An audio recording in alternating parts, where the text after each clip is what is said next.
Today, we're diving deep into Cyprus through the eyes of one of the strongest and longest-standing representatives of the Russian community of Cyprus, especially the business owners community. Yulia Khovrina Komninos, a businesswoman, economist, ship owner, politician, diplomat. Any speculative aspects of economy, like, for example, inflated immovable property prices, need gather around a certain amount, very, very small percentage of people who earn on it, who are financially, let's say, benefiting from this. But usually the majority of people, they are left apart, just fighting or struggling with the consequences of any speculative or bubble phenomenon. So, and in this situation, first of all, it should be regulated by the government. Actually, international law prohibits sanctions without being in a state of war with some state. So, the euro, accepting sanctions against certain country, you're entering into the war situation with this particular country, which the Cypriots have nothing wrong with. So Cypriot population never had a problem with Russian Federation. You can find yourself in jail tomorrow without any reason. Because private criminal proceedings, which is cancelled, already not exist in all the countries of Europe, still here, make you vulnerable. So, and this is instability, a very big instability in attractiveness of huge investors with good money. We are Orthodox Christians all over this historical period. And for us, unification with Greek culture, Greek people, de jure and de facto, was a very important step in our life.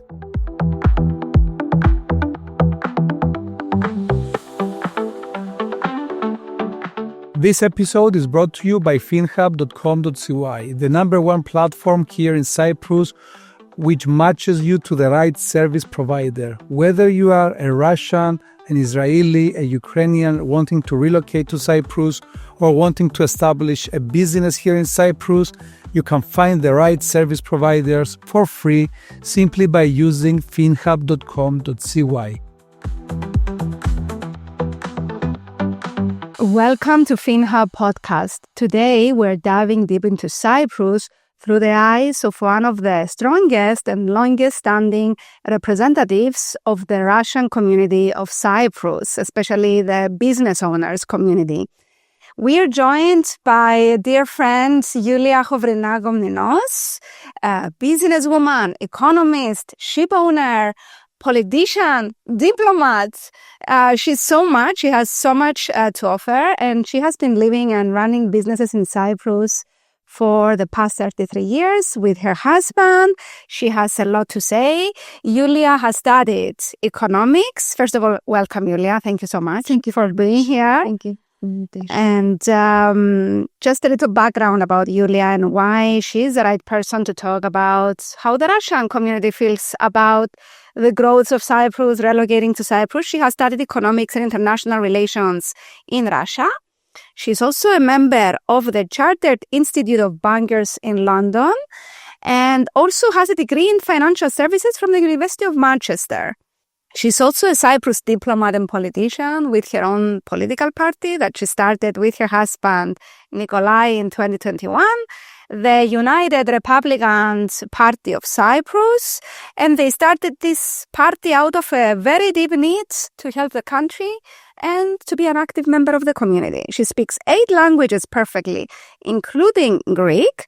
And an interesting part, she is a member of the Byzantine Greek Komninos family who used to be rulers of Cyprus, the Komninos dynasty, who later lost the island to King Richard of England. So all these nationalities are part of our culture as well. We'll be discussing business relocation, investment, community dynamics, and Limassol, which is a city that most Russians invest in, and Cyprus's future through the eyes of representative of the Russian community. Welcome, Yulia. Thank you. Welcome, Yulia, to our podcast. And let's dive in, Pavlina. Yeah. So tell us how it all started. How come you and your husband decided to relocate to this beautiful island back in 1992, which is a long time ago? How did it start? Yes. By profession. In 90s in Russia, we had a little bit change of political situation, and having graduated from Institute of International Relations, both of us, me from with economic degree and my husband with legal degree, we focused on studying opportunities, and Cyprus looked fantastically interesting for businessmen and for professionals in the early 90s. My husband studied the subject very, very deep and issued a book about Cyprus, as well as an editor of and actually owner of Russian Law Review. He commented all the aspects in his magazine of Cyprus being not only offshore zone, but offshore zone, good sense offshore zone, with very well developed banking sector, professional legal staff, and auditors and economists, and the country which has a very big cultural tradition, Greek Orthodox, and the country which is located in perfect place and actually a real paradise. So how was Cyprus back then? Or even Limassol, or you can talk about both. How was Cyprus back in the day? Yes. So it was a miracle.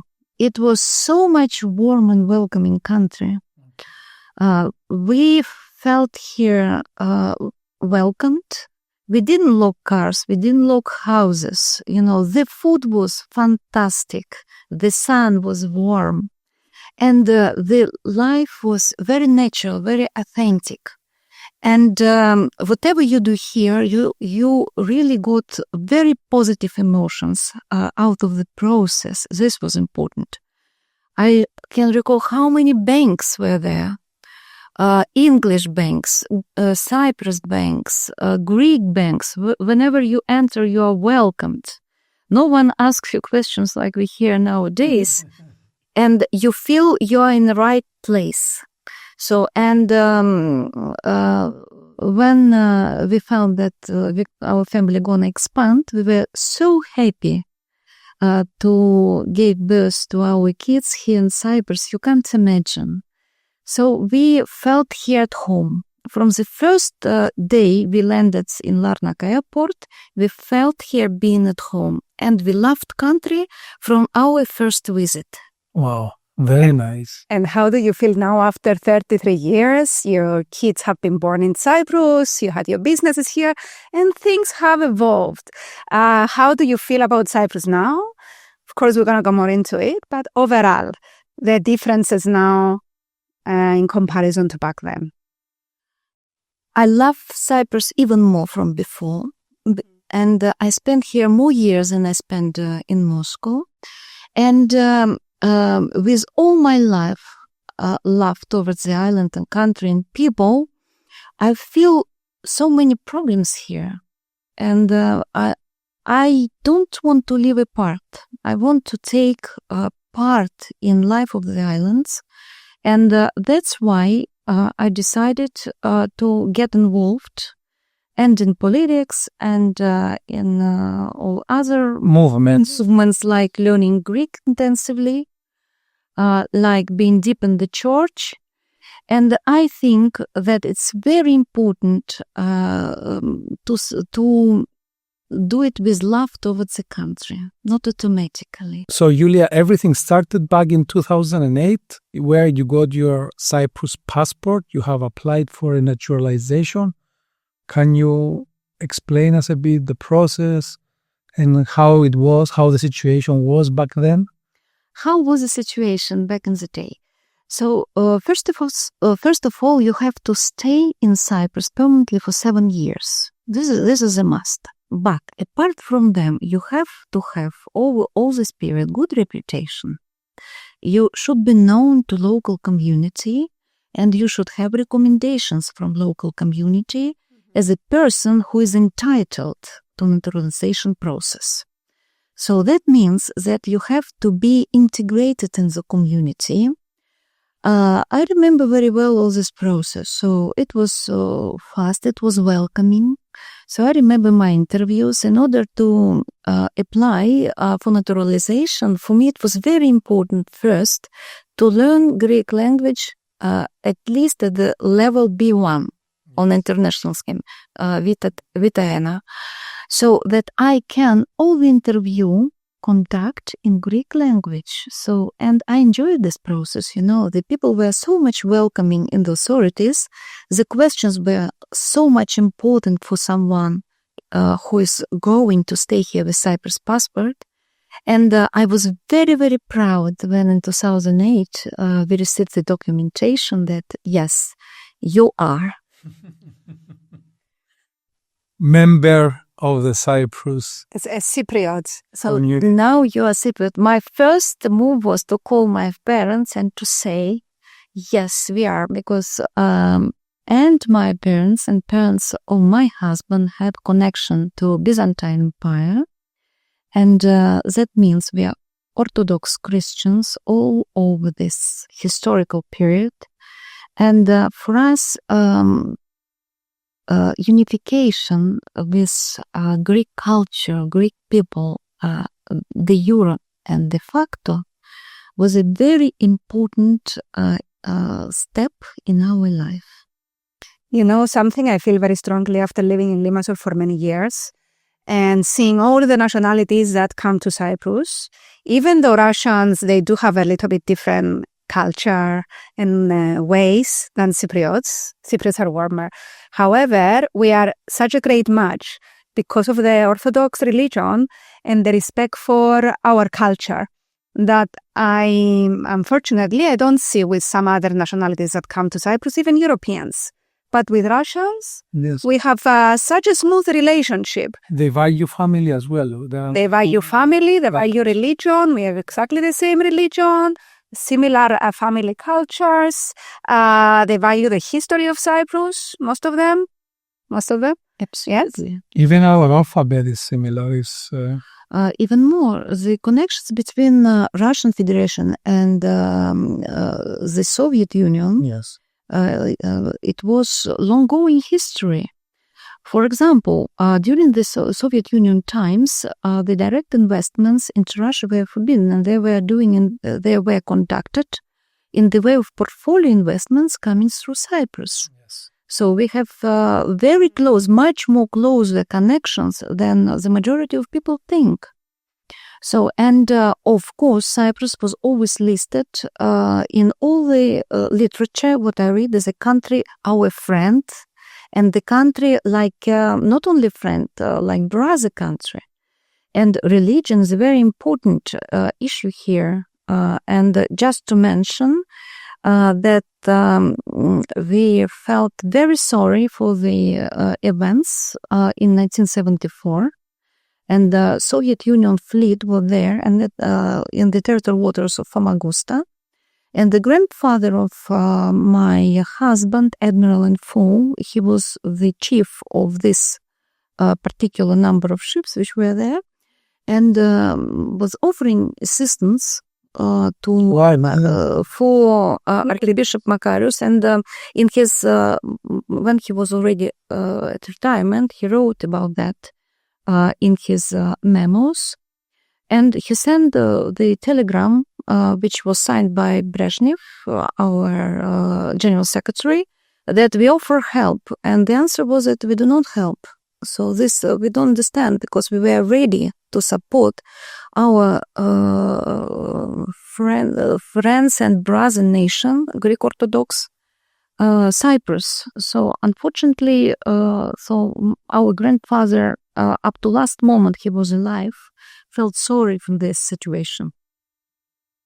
It was an unfortunate period, an unfortunate time in history for Cyprus and Greece. Okay, let's not go into depth about that because that's a very painful It's a painful story. topic, yes. But let's talk about something else that could be painful for you guys. How do you see Limassol these days that is growing in numbers of other nationalities coming in from Israel, Ukraine, maybe Syrians? The population and the demographic of Limassol is also changing slowly. How does that make you, the Russians who have already been living there, feel? Is it something that you like, you don't like? Does it affect your day-to-day life? Feel free to open up on this matter because it's a sensitive matter, I think. Yeah, it's sensitive for everyone. Thank you very much for this question. It's a very good question. How do we feel nowadays in overcrowded Limassol and multicultural Limassol? A bit back to the history. In Soviet Union, we had in our passports always written nationality, so who you are. And in Russian Federation nowadays, we don't have this. So we have just Russian passport, and national issue is not described in our main documents. But in Soviet Union, and even now in Russia, this law is still valid. Any national issue which you arise was a criminal offense. So you cannot talk to someone that you are this and this nationality, and that's why you are good or bad or whatever. Any comment was prohibited. So, and this gave us, in our bringing up, in our education, a tolerance towards all nationalities. Who we mean? For example, today in Russia, 190 different nationalities coexist peacefully. But when they go out of Russian Federation, they are all Russians. So whatever Russian speaking, you are Russian. Even if, you are Kazakh and you have different face, you are still Russian. This is a little bit mispresentation what is really Russian person is, number one. Number two, we do not have some kind of hatred towards all other nations. We take them with respect. Of course, unless we are not offended somehow and we have to defeat ourselves, but it's natural for any person and for any, let's say, nation. And what I can comment that nowadays in Limassol, yes, we see the situation which a little bit changed the demographic structure which we got used to be. And this is not fault of Cypriot people, ordinary people. This is a fault, I think, of politics, demographic. Of course. This is problem of lacking of independence of Cyprus and entering European Union. Because Cyprus constitution says very clearly, there are two communities, in Article 2, I think, that two communities has the right to live in Cyprus. Greek Orthodox community and Turkish Muslim community. All other community must have extra permission to be able to stay in Cyprus. Now in Cyprus we see that, by the way, Russian, just to mention, when we get our naturalization, we had to state who are you from this aspect. And we mentioned that we are Orthodox people. So this was very, very important because this law in constitution was valid like never at that time. So now we were very much as political party concerned about multi-population of Cyprus and especially Limassol and multiculture.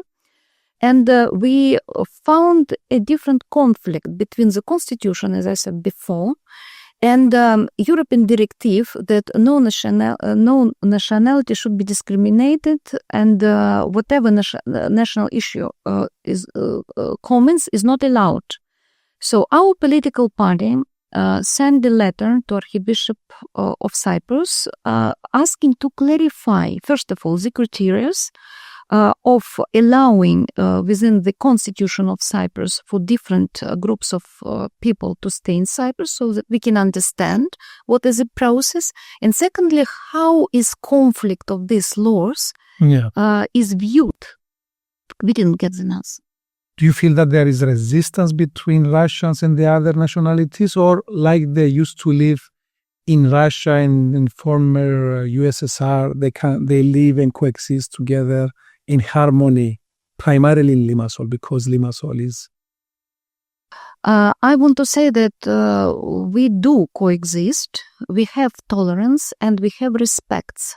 Very important. To everybody. What is more important is here that there are different categories of people who plan to stay here. Some of them, they invest and go, so they don't interested and they don't want to think about all except, let's say, profits. But there are other two categories of people who stay here married to Cypriots, for example. In this case, you already become Cypriot yourself. So, and you have completely different attitude because you chose Cyprus, not because it is Cyprus, you chose that person. And then you love the country, you love the culture, and you got assimilated.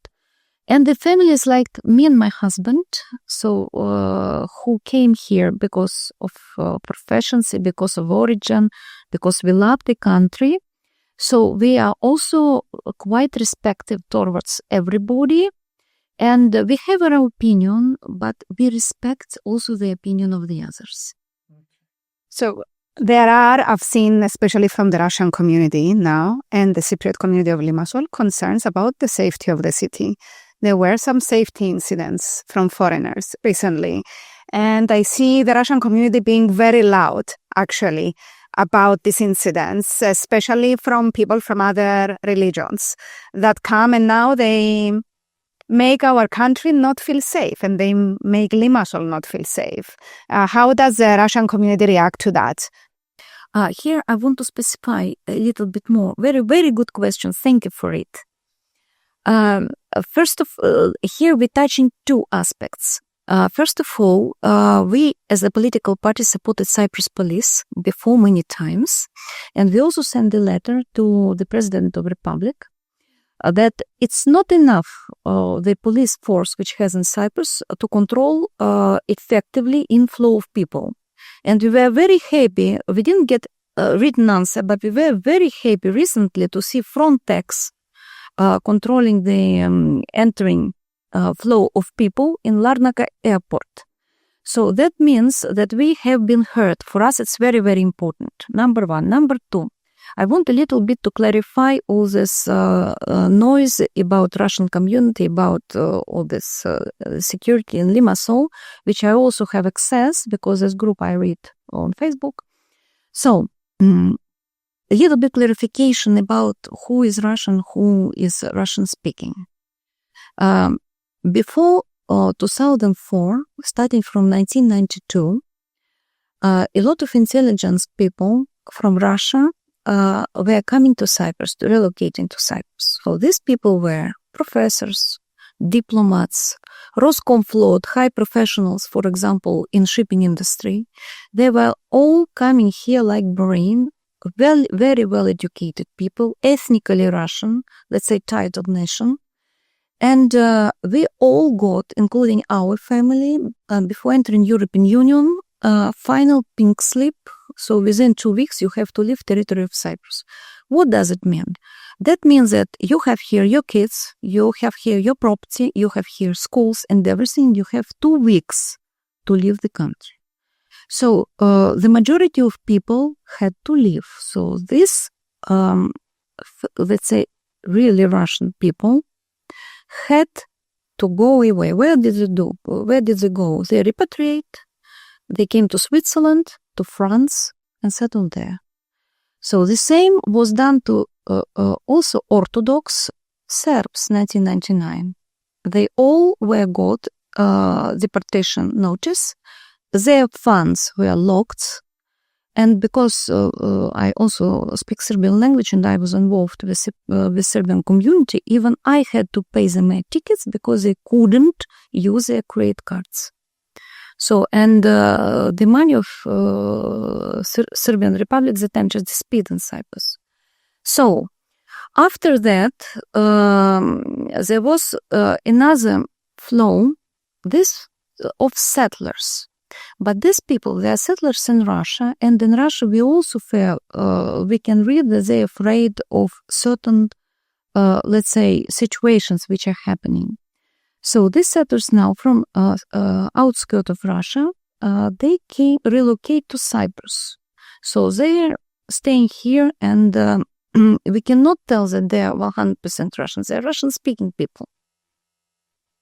Now, what is concerned about the security, and that this topic is raised about the security, yes, there is, change in security. As before I mentioned, I couldn't leave my house. I could leave my house unlocked, and my kids at home sleeping to go, for example, to bakery to buy what I need. Nowadays, I locked and locks my apartments. Yes, there is such a situation. So this is, first of all, inefficiency of, I think, of the municipality to put enough cameras. For example, now in Moscow, there is 0 criminal rate. Why? Because Moscow is covered like a hat with cameras. So whatever is happening, you can see every second point. It's like Dubai. Yes, you cannot escape. We have 0 criminal. If we allow all these people in and they change our safety, we need to do something about it now. They need to respect the safety this country has. Safety, it's a very important, but it's not nationality issue. It's not issue that we hate certain But we never had issue with when the Russians were here. Only the Russians. I was in Limassol back then. I was living. There was no issue. So what is it? So what is the issue there? Why is the safety of Limassol dropping? I think that the inflow of different people now being in European Union should be prepared. Cyprus left unprepared for this step. So when you open your, let's say, borders and you limit your control or immigration control or delegate it to European countries, you have to prepare your country first of all. So the country was not prepared, not from immigration control in the airports or ports of entries, nor with protective measures, like I said, for example, cameras or extra staff of police. So, for example, in Bern, every 10 minutes there is control of police car. Every 10 minutes, all streets, there are no cameras there, but all streets are patrolled with regularity. So that means that certain safety is done. In Limassol, we do not have the safety anymore. So, and the authorities are not ready. They are not ready for this immigration inflow. They are not. And the citizens are paroling now the seaside road at night, and they're putting it on TikTok. Another important question. This inflow of people into Limassol has doubled the population, has increased the cost of living, the cost of properties, the traffic. How does the Russian community feel about the rise in the cost of living? And specifically, how do you feel about it? And what do you think can be done? Because the local population now, they cannot afford to live in their city. And the city has been divided in two. The foreigners, the rich foreigners, and the locals. We never used to have that in the past.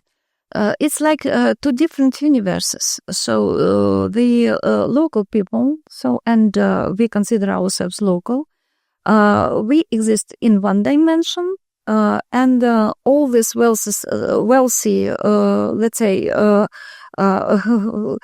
populations, they exist in another dimension, and we don't cross. If you go out, you see that you don't cross practically nowhere.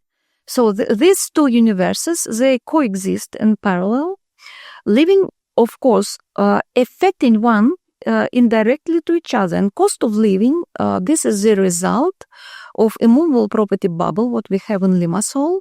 And this is the result that the bubble should be soft somehow. So it cannot live on its own. So this is the result. And if the policy of moving up speculatively immovable property prices will continue, it will be even worse. Just one statistic phenomenon, which I want to refer here, is that if you see the index of prices for necessary basket of products which people consume. So from 1996, which we have some data. We're talking about Cyprus now. I'm talking about Cyprus. It raised 155%. So that means that it is impossible, for someone. And I found another very interesting phenomenon, that 60% of Cypriots, they have salary below 1,500 euro.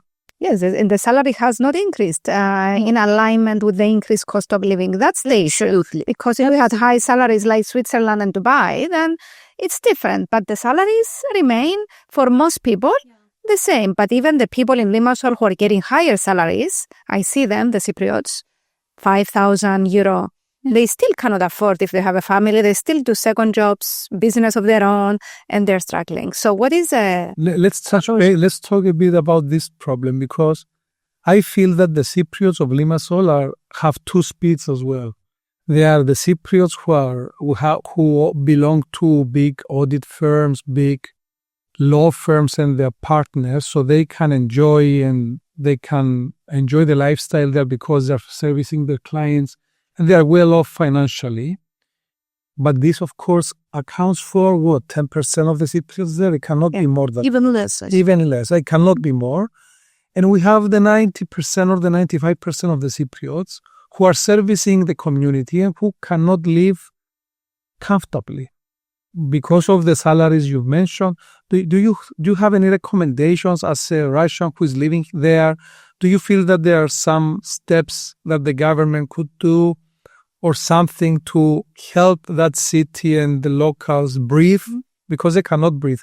And when we're talking about salaries, it depends whether we're talking about gross salaries or net salaries. Because if we're talking about gross salaries of 1,500 or 2,000, it means their disposable salary is less than that. Absolutely. So it is impossible just to cover the rent, the electricity and the water and maybe the privates, the schools, even the normal schools. You need to feed the kids, you need to give them.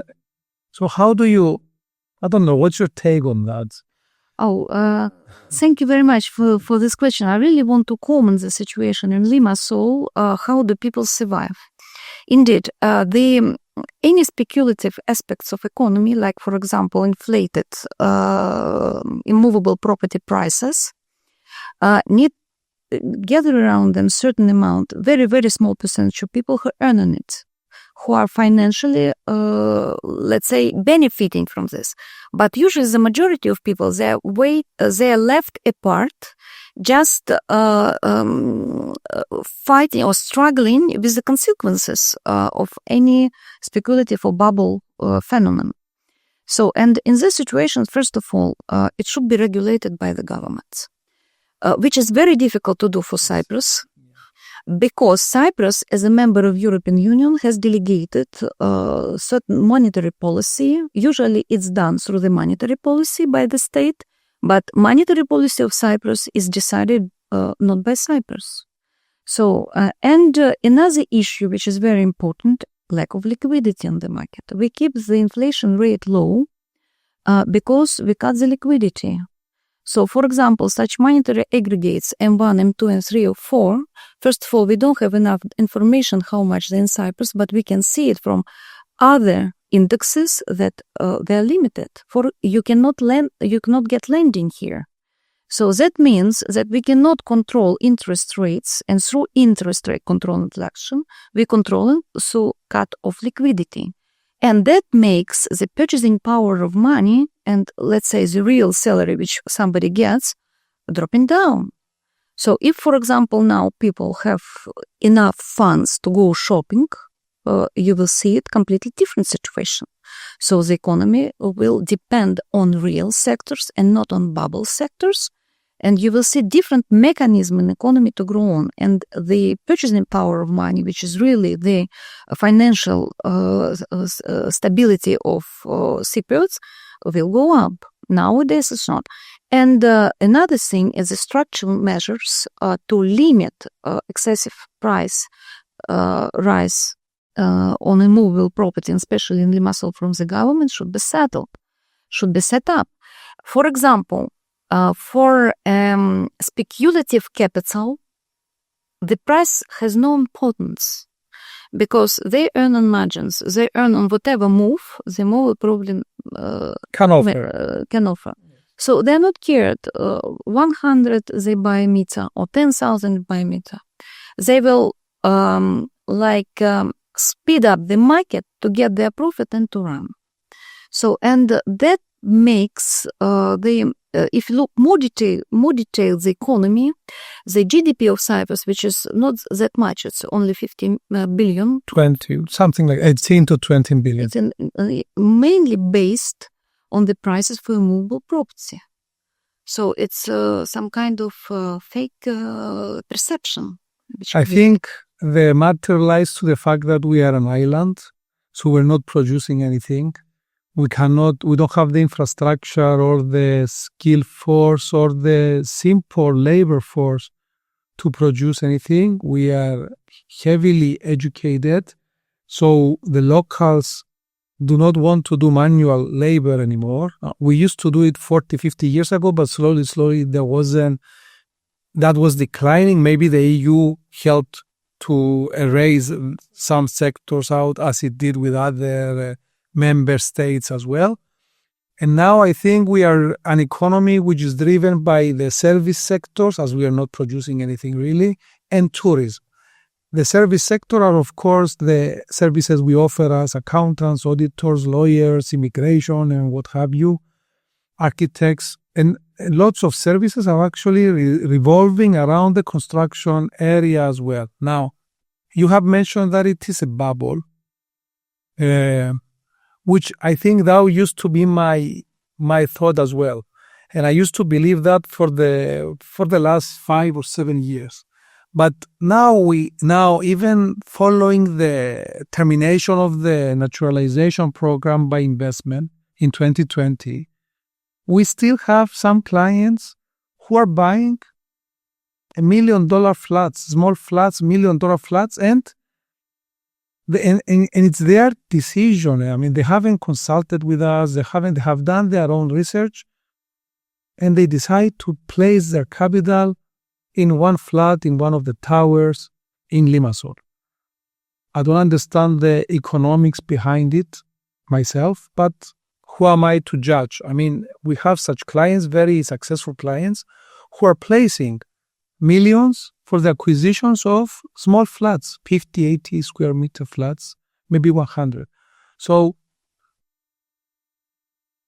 whether it's a bubble or not, I'm not sure, but my take, maybe you don't agree or maybe you don't agree, but my take is that it reached more or less the ceiling. I mean, it cannot exceed what we see, and most likely we will see a drop and a stabilization. I mean, I don't know if they're still building to the extent they used to be. They're building. Because they're building a lot and actually all these luxury buildings that they're building, they're sold out before they even start building, most of them, or while they're building, they're sold out. So there is demand. And that's why I don't think the bubble, let's say, will burst, because all these people who buy, they bring their money, also start businesses in Cyprus. I think it will stabilize because now Limassol is growing outwards. They took all the beach road now. Whatever was available, they built. Whatever is not available, I think they will throw some building down, some old ones, and build. And people keep coming and they keep requesting to invest in Limassol because it's some kind of different vibe there. You feel the business community. Like when you go there, you want to stay. Personally, I love Limassol. I think it's the best city for business owners. So I don't think this is a bubble that will burst. I feel it should stabilize, and I feel there should be more affordable properties being built for normal people and higher salaries. That's what I feel. So what is your take on this, on all of this? Thank you very much for all this discussion, because you touched many, many points. Yes, we have to analyze this for our audience because it's important. And I want to comment one by one. Very interesting stories from a local Russian who explained to us the problems, the opportunities, and of course how Cyprus was. This episode is brought to you by FinHub.com.cy, the #1 platform here in Cyprus for business services. So whether you are a business owner here in Cyprus, an international investor, an international business owner who needs local expertise, try finhub.com.cy. You just place your needs, you describe what you need, the type of services you need, your budget, and of course, the profile of the service provider, and the platform will do the work for you. It will match you to the right service provider here in Cyprus. All the service providers here in Cyprus are vetted, professionals, and of course, licensed by the local authorities. So first of all, about traditional industry and the labor-intensive industry, which Cyprus had before. Entering European Union, yes, you're absolutely right, and I agree with you. These industries were not developed in Cyprus that much, and Cyprus need them because this is the actually asset of any country, and especially Cyprus, which is not producing, as you say, right now anything, but it used to be an agricultural exporter. So now we see that all these lands, what, for example, very good example, Limassol casino area. It used to be traditional industry of Cyprus, producing oranges, juices, and export of them. So in such countries like Switzerland and Japan, this will never happen because at the budget there is a provision for support of traditional industries. There, the local people get employed, and it also very important for the culture and for international face of the country on international scale. Even I can agree, yes, there are no need for these oranges. But instead of that, casino is built up, gambling source. And there's very interesting, I found on internet, very interesting statistics. There are only 2 countries in the world where the presidents marked strategic importance for the country of casino opening. But you know why we open casino? Because people used to go to the occupied side, the gamblers. There was a strategic reason for that, because we had a huge issue of money going to the occupied part of Cyprus because of the casino. That was the only reason. To your point that we're losing the traditional agricultural community, personally, I know many young people, maybe 30 now, maybe even 40, that they want to go back to cultivating land, but they don't have any support. Because if they go and cultivate, they have some land, or they want to buy, they actually want to be farmers and grow avocados and olives and, anything that can bring profit for their family. But they don't have the support. It's what Yulia said. It's not in the budget of the governments, and I think the European Union very cleverly decided these countries will be producing grapes, oranges, oil. For example, Spain. Yes. Tomatoes, for example, Poland. And just recently I went to Alpha Mega in Limassol. I couldn't find where it's written CY. Yes, you cannot. It's hard. And Cyprus was, for me, is the country which was not only producer of food, it was super qualitative food. Actually, when you go to Paphos, because I lived in Paphos for 1.5 years and there are many farmers, I would not buy anything from the supermarket because there is a farmers community and it's excellent. It's traditional family of farmers and they bring their goods out in the street, or you know where to go and get them, and you get them fresh from the soil, and it's something else. And I miss it so much because Limassol doesn't have that anywhere. Because the mayor of Paphos, he actually had very interesting comments about what is going on and concerning the bubble as well.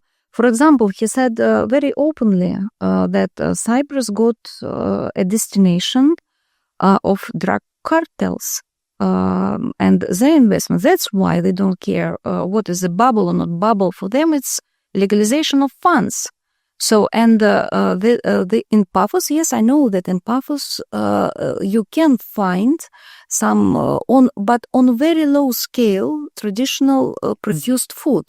But from Nicosia or Limassol, imagine to go for shopping for Paphos. It's too much, I think. No, yes, Paphos supports the locals. They don't even export anything. They don't, because anything that they had, I would buy big cases and bring to Nicosia for my family, because there is not extra to sell to export or to sell to anywhere else. Now we are eating salads that have no taste and fruits that are tasteless. Exactly, Cyprus. Cyprus. I remember as a child, the salads were amazing, the tomatoes were amazing, bananas, and now we are eating tasteless products.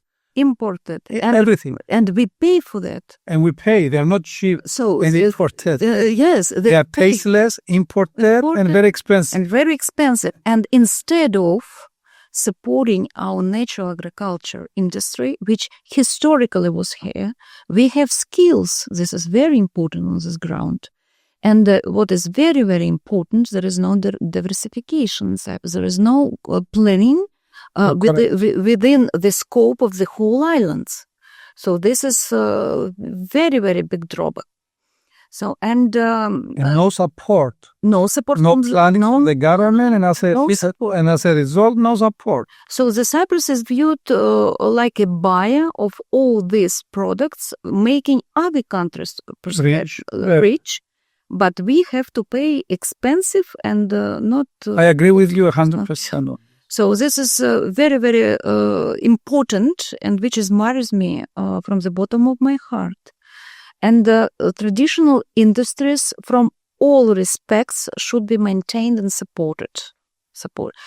As concerning the bubble or not bubble, theoretically, I want to mention that there is no real estate market in Cyprus. The prices of real estate, according to my opinion, is connected to political initiatives and political decisions and political influence. Different schemes, they support this or that.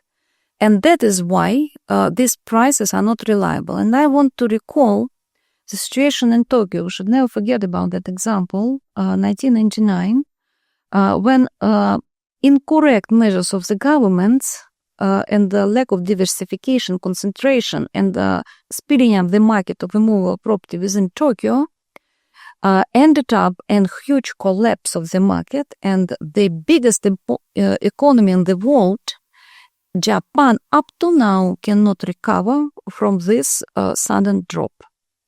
So, and Cyprus, with a relatively small GDP, will have, if it happens, very big effect. Just one example.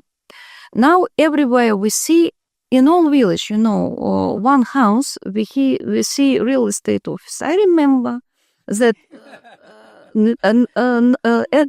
the beginning of 2000, everywhere we can see even one dog sits, but on top of him, it's written that stock exchange broker. Yeah. Yes. 2000, when we had the stock bubble, stock exchange bubble. Stock exchange bubble ended in one day, but Cyprus economy survived because I think the capitalization was around 4 billion stock exchange. If I'm right, I think so. So for the GDP of Cyprus at this particular moment, it was manageable. Now all GDP is based on the bubble of prices for immovable property. Actually, I was reading some stats yesterday. I was making a video about this. This is driven by if you see who is buying, the residency by investment programs, which used to be the citizenship program. We used to give visas, now we give residency, and people are taking advantage of that. And actually, because people contact us, me and Kyriakos, they are really nice people from UK, from businessmen who have work all their life, and then you have other European businessmen and families who are working hard for many years, and now they have a certain freedom and they want to come to Cyprus, and they love Cyprus for the lifestyle as well. It's not just for the residency, but the residency is a benefit.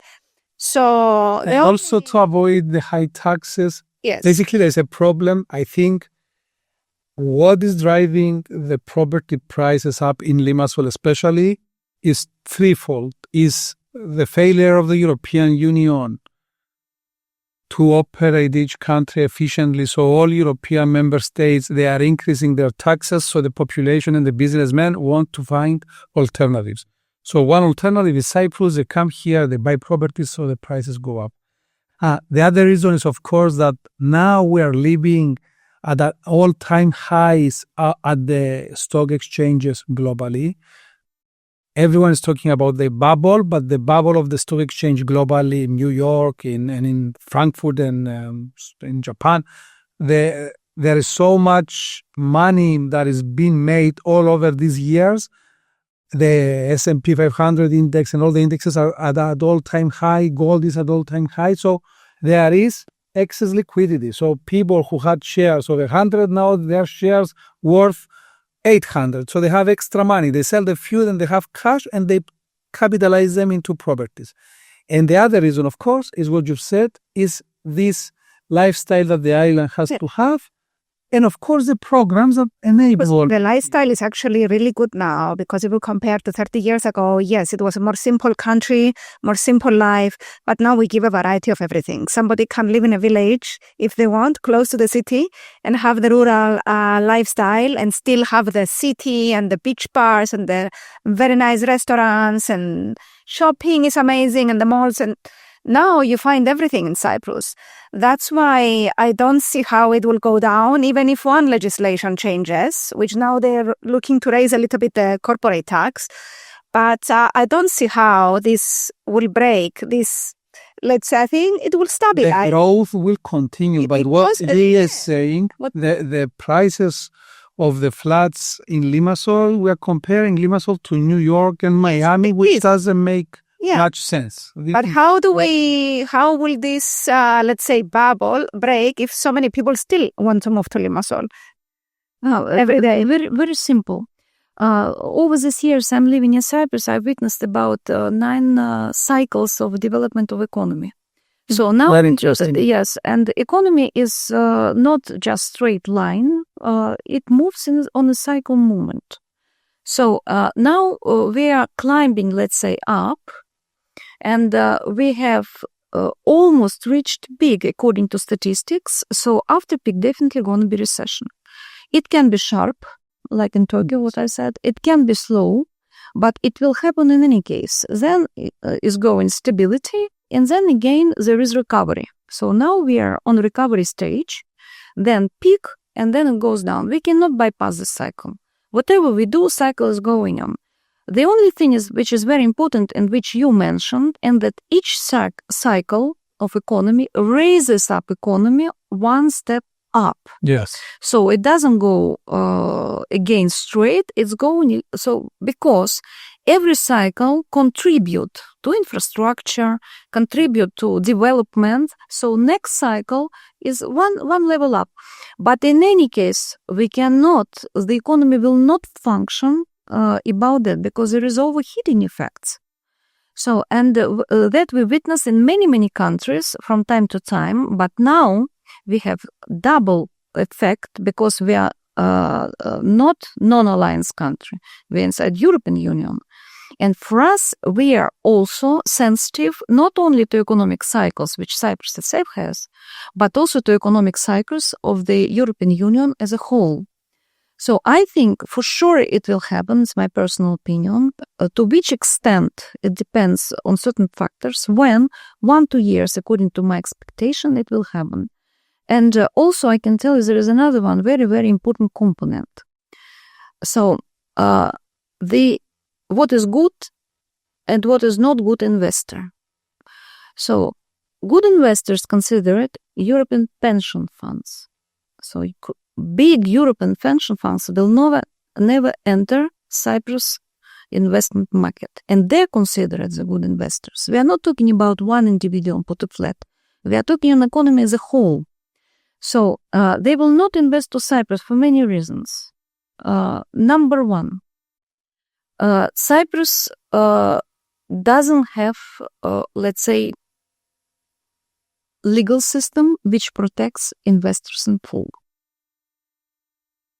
Good example, Switzerland, which is actually attracting. Why Switzerland is so strong? Because on the market, and in Switzerland you will not have such change of prices of movable property. Why? Because judges are elected, not appointed. The legal system is very strong, straightforward, short, fast. In Cyprus, we have not only appointing judges, slow system, common law. We also have such an element as private prosecution procedures and substitute service. For a rich individual, not even touching pension fund, but just a rich individual, what does it mean? That you can find yourself in jail tomorrow without any reason. Because private criminal proceedings, which is cancelled, already not exist in all the countries of Europe, still here, make you vulnerable. So, and this is instability, a very big instability in attractiveness of huge investors with good money, which we this is a legal system. This is a legal system. Pension funds will not do it because they also don't see the legal structure and financial structure here, which will guarantee the investments. So that's why Mayor Paphos, I will again quote his words, actually touched the subject of illegality of funds, which are concentrated in Cyprus and have very easy entrance into Cyprus. Allow me here, Yulia, to say that, okay, Cyprus is just an island, so it's hard to compare an island. It's a divided island with the most advanced countries on the world, which is Switzerland, of course. But of course, I wish everyone would aim from the best, would strive to and learn from the best countries and adopt the best country systems and philosophies so that we will get better. And you're very right that this should be our aim. And you're right, the political system, the judicial system, the law in Cyprus is old-fashioned, is slow, and it does not help meritocracy. But I would say that we have been investigated by Manival thoroughly following the termination of the investment program by investments, and they have passed us. So we are compliant with all the AML regulations, the banks, the service providers, lawyers, accountants, these are the main players in this, consultants. And even the mayor of Paphos, which I like a lot, when he talks about institutions like investment firms, these are heavily regulated as well, investment firms. There is always a possibility that some bad apples or some money might get, laundered into the economy. But overall, I believe Cyprus, and we took a huge hit as service providers over the last 5 or 10 years, we have very strong anti-money laundering controls. We are sending away clients. Even the smallest audit or law firm or small legal firm has systems and controls for onboarding purposes, which are connected to international networks, just to check that the passport of the person is a criminal, is not a criminal. Do they have the screenings, you know what I'm talking about? Do they have any negative publicity? Should we onboard him? Should we not onboard him? So I think it's a bit unfair to say that Cyprus has not done its part with the money laundering situation, especially when there are bigger economies like England, for instance, or HSBC or other British banks, which are getting fined every 5 years or every 7 years with lots of hundreds of millions of fines because they are laundering money. So I think it's good to say that, Of course, you're absolutely right. Yes. I'm very proud for Cyprus that Cyprus even did reconsideration of the passport of the whole model. I'm very much proud about that. The only thing to mention that still we have to be more attentive to the quality of investors who are coming here. Please elaborate on So this. how do we attract more We need- quality investors in Cyprus? Because even the deputy mayor of Limassol, which we brought here, and I interviewed him again on my social media, he said this 2-3 times that we don't want these investors that come and just buy a luxury apartment and they don't care about the country, because we see the results. Absolutely right. Absolutely right. better quality investors that care about the country. People like you and your husband, you care about the country and you want to give back. And there are many other investors. So how do we attract them? Or what's the profile? How do you profile those investors? Yeah. First of all, I think a little bit should change the structure here. So it should be rule of law. The main problem for good quality investment that they don't consider Cyprus to be that kind of place. So this is the basic system. As soon as this system restated and trust is gained, yes, the flow of qualitative investors will be faced. So, and unless it's done, it will be very difficult.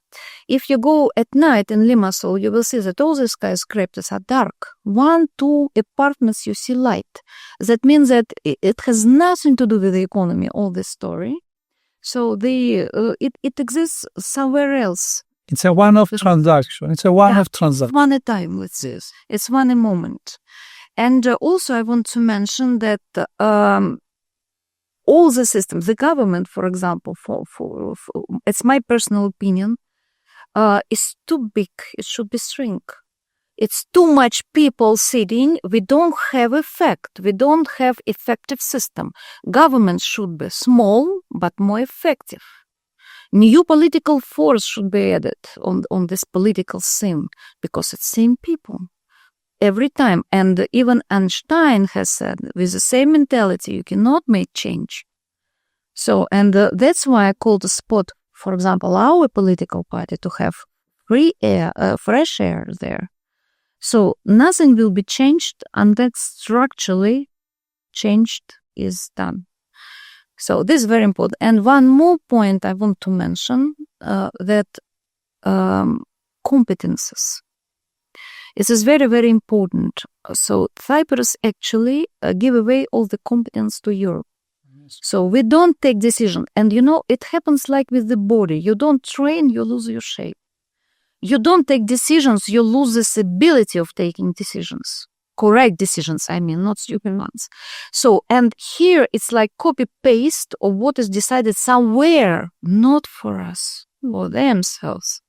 So, and unless it's changed, and we have our own opinion on every issue which is concerned investment sector, nothing will change. It will be very difficult to do, at least. If you were to make a profile of the ideal investor or the ideal company that should come to Cyprus to invest or relocate, what would that profile be? Who are these investors? Are they investors in the stock exchange? Are they investors in construction? Are they investors in factories? Are they people who have companies abroad and they're going to bring a branch or headquarters here in Cyprus? In your mind, what does Cyprus need? What kind of investor specifically we need? We don't, from the discussion, it is clear that we don't want someone who just buys a flat, pays the VAT, pays the developer and disappears fast. Some kind of, investors that don't care about the island, it's only profit, or they just do it for license. Placement of money. Place their money somewhere because they have too much to go around. What is in your mind? What would you like? Yes, what would you like to see? Which kind of people and companies would you like to see in Nicosia, for instance, or in Larnaca, or even at the outskirts of Limassol? Because Limassol is packed now. The center is impossible. Yeah, indeed. Thank you very much for this question. So for me, the ideal investor here is investor in production, because investor in production, it contributes to the development of the country. It gives us employment places, so we do not have unemployment, let's say, in other words. So it gives us boost of technology, because it passes to us technology. Now it's very difficult. You will find that some very well-developed country will pass their technology to somebody else. So this we need to attract. We should attract technology of production. We should attract technology of brain. We should create educational hub here. And in press, very often you see that Cyprus just selling diplomacy. Very often I have read about that. But we need, instead of making casino, again, I will come back to this point, it's better to make same building, but let's make a technological hub where you can, now 4 years, you get passport for technological, Bravo, clever. 4 years is the time to your own Kyriakos, Maria, Cypriot to become an IT specialist with already bringing up asset. In this case, we do not, let's say, retain IT specialists who are sitting in boxes and tomorrow will go getting passport. We employ our own kids, we develop our own education, and we create value which will stay in Cyprus. So I would concentrate on investment in production, high tech, in ports, but not the way like it's in Limassol port. I mean investment in technology of production and education, which is, I think, number one. And it can be done here. We can create this on the base instead of gambling or IT companies which are here writing actually IT aggressive games, or it's not a secret that IT companies porno hubs here. It's not a secret that call centers now, for example, so they are calling from Nicosia, but they are not. And very many people got trapped in this situation. So this will not develop economy. Yes. This will not develop. We call it tech hub, but that's what I was discussing with some Russians in Limassol the other day, that why don't I go to some of the tech events? Because I feel that they're full of people who are not really technology for me, and they're not really supporting this kind of growth into Cyprus becoming a real tech hub. They make a lot of money through these other industries that, for me, they're high-risk industries. They're called. I've been as a speaker to these conferences to speak. I've been invited. But I see the feeling and the vibe of those industries versus when you go to an event that is true technology, entrepreneurship, innovation. It's very different. There is a lot of money there. Yes, money comes to the islands. But yes, that's not real technology. It's not not real real asset asset. as the country because the money comes and goes. Even though, for example, Malta, the economy of Malta grew through the gaming industry. So for Malta, the gaming industry is actually an asset because it was just a little dry island in the Mediterranean, a really tiny island. They didn't have an economy or anything. And also, So there is a good and bad of these industries because they do provide salaries, let's say, and employment, Like- access, or accommodation for the employees, you know. According to my information, Malta also is not, GDP of Malta is not only based on this industry. It's connected very closely to Italy. So, and the connection de facto with Italy also raises GDP of Malta and also very strong, I can tell you, maritime sector. So the flag of Malta is very highly reputable. And Malta is one of the countries which are very, very small, but it keeps its tradition. You know, to get a passport of Maltese, for example, knights, is not that easy, like Cyprus passport, for example. Okay, let's go to that question because I know you have strong feelings. How do we strengthen the process of getting the Cyprus passport and make it a stronger and more respected passport globally? Because I know you've had some negative experience showing your Cyprus passport that you shared with me in Switzerland at the airport. So can you share more about that? Yes, this is a very good point, how to make the nationality of one country and passport to be respected. Here I would give an example of Swiss passport. You cannot buy it at no cost, neither 2 million nor 2 billion. This is just forbidden. You cannot do it. So to become a Swiss national, you have to live in the country, and not only that, pay all the taxes to be absolutely clean person and to love this country, to assimilate in the country, to know perfectly history and language. Not on B2, you need to be much more fluent. And only that, after that, the committee will decide, the committee of citizens will decide whether you are supposed, It is. or not. So it's complete democracy, we can say. So I think the naturalization process should be the only process of getting for foreign nationals Cyprus nationality. And registration for mixed marriages, of course, and by birth, like it was before. So no other way. Any other schemes, especially when money are involved in the process, they devaluate, You're right.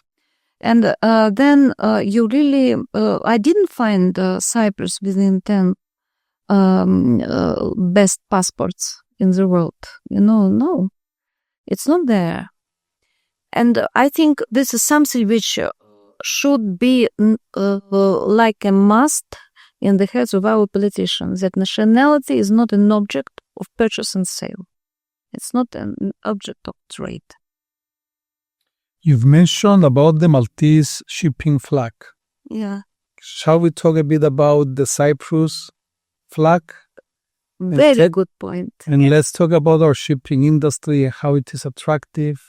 You have a lot of experience, obviously, in the field. So please enlighten our listeners. Let's talk about taxes, about your experiences here.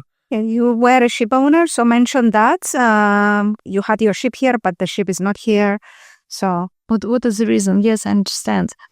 So this is one of the priority industry, for my opinion, for Cyprus, because Cyprus is an island, as you mentioned. So, and for Cyprus, apart from traditional industries like agriculture, the shipping has very big importance, tremendous importance. Nevertheless, the port is privatized. Even the customs of Cyprus has to pay rents for their offices. So this was the reason why many ships left from Cyprus and many ships changed the flag, like myself, for example. So Cyprus flag also suffers from Cyprus issue, Cyprus problem. For example, you cannot call Turkish ports even for refueling. You have a very big problem with it. So it's not convenient. It's not flag of convenience at all. Okay. So, and before it was much more suitable flag for absolutely many jurisdictions, but now it's not, because being in this region, trading in this region, you have these problems, and I personally had this problem when my ship was navigating. So you have to bear this in mind. Number two, privatization of port, as I said, this was a basic reason why I left from Cyprus and changed flag. So this means that it was added costs for you ship owners. Not added, it was multiplied. Multiplied. This is not coming out. I didn't know about haven't heard about it. Yes, and also I remember this process because I was personally involved with my vessel being in Cyprus port. That port authorities offer to the governments that if you need money, we can be self-efficient. We don't need, and self-sufficient. We don't need from government anything. We can occupy our cost and earn and pay taxes. And the government said no. So port gonna be privatized. So that means for us that the port became, first of all, very expensive, as I said, times. Secondly, no space in the port. And if you go now to the port, you will see no ships. Before, it was no place to park. Now, the port of Limassol, half military zone, half is, I don't know what, because very rarely I see ships entering ports. There is no space because it's been used for something else. For something else, for number one, and it was divided in 3 parts. Okay. So now if you have a Cyprus flag like my passenger vessel has, you have the right to stay in governmental port, but you don't have place. So, and finally, what to go? I mean, this is crucial. And it also this question touches also my deep belief that we are an island, as you said. For island, certain industries should be only exceptionally government controlled. This is airports, ports, because it's the only way for our citizens for evacuation or getting in resources, electricity and water. And here we see another wave of privatization, which actually makes us vulnerable here. to whatever force majeure circumstances. But coming back to the Cyprus flag and Cyprus industry, in my opinion, there is no correct infrastructure. We don't have a shipyard. So the Fama Lift shipyard, which was just small, but for emergency repair, let's say it was more or less okay for small type of ships, doesn't exist anymore. There is another in in Zigi, which is occupied by police ships. You cannot get also place there. You have to wait. So that means that a certain infrastructure is missing. So if we are really nation, we should have infrastructure ready for that. So to go towards the end now, I want to ask you about your political party, the United Republican Party of Cyprus. Why did you start that party? Of course, now we see all the reasons you mentioned, out of the reasons. Why did you name it United Republican Party? Why did you run for president in the last elections? And are you planning to run for parliament? Exactly, yeah. I will explain. So first of all, it was a coincidence of the wave of privatization in Cyprus with the demand of people with whom actually I was also working together in the port and the rounds, that we need a new, fresh political force in Cyprus. So, and we were asked by people to create a body, and in Cyprus we can create a political party. We were first very interesting topic, because first we were asked to create a monarchy party here, but we cannot make monarchy religious Christian party according to the law. So, and we stress a lot on unification of island and the solving of Cyprus problem. So for us, unification was important, and we put Republican name because we wanted to show that we are connected to democracy. And Cyprus is a republic, actually. Democracy, what is demos και kratos, so that people rule. And republic is res και public, which means common ownership. So, taking into consideration privatization everywhere, for us it was a very big accent on what we did. So, and that's why this name was formulated. Why we need such a tool? Because we want to be heard. We want to have our voice, and we want to put fresh ideas and fresh air on the political scene to Cyprus, which actually very interesting miracle. So these are the wait, take them out. These are the letters which our political party, it's all initiatives which our political party sent to the governments, and I have a list of them here. Where you see the yellow, it was comments, our initiative and press. Only few letters were answered.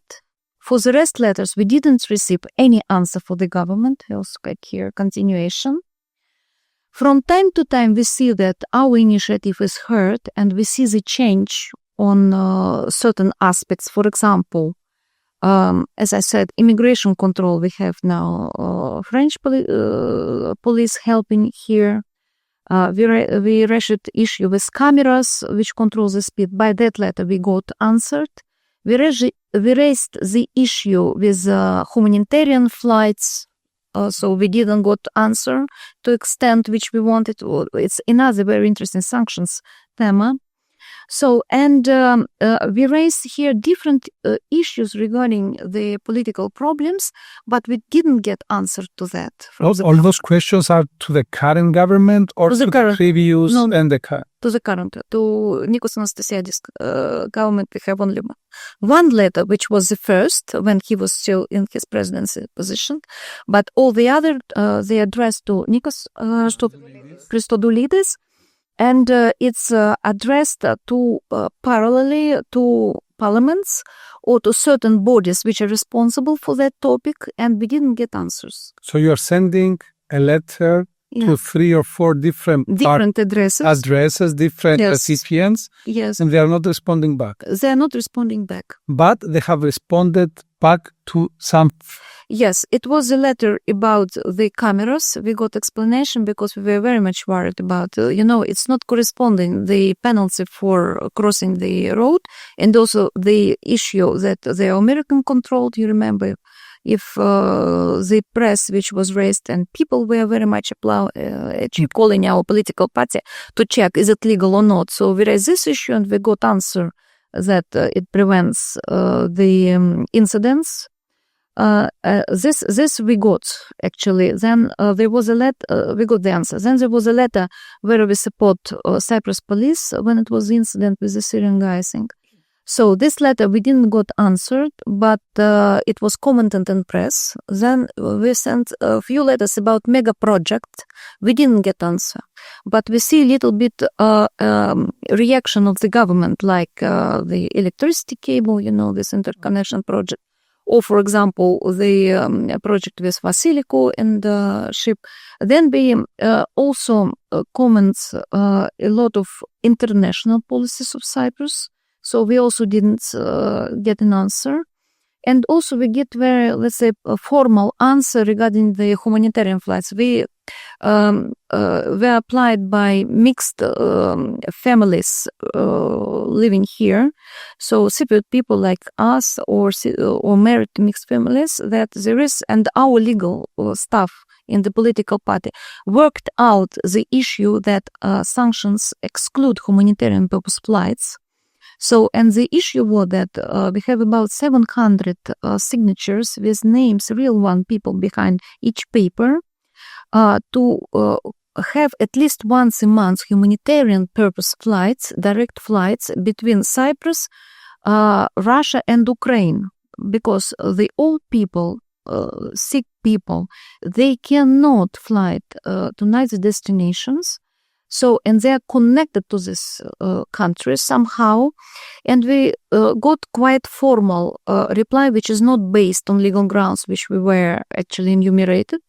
So just that it is not possible because of the sanctions and point. So, and we are not satisfied with this answer because we know very well, and we consulted it even in United Nations in Geneva, the committee that there is such a, let's say, law, but Cyprus do not state it and don't support it and don't help us in this way, which I don't think fair.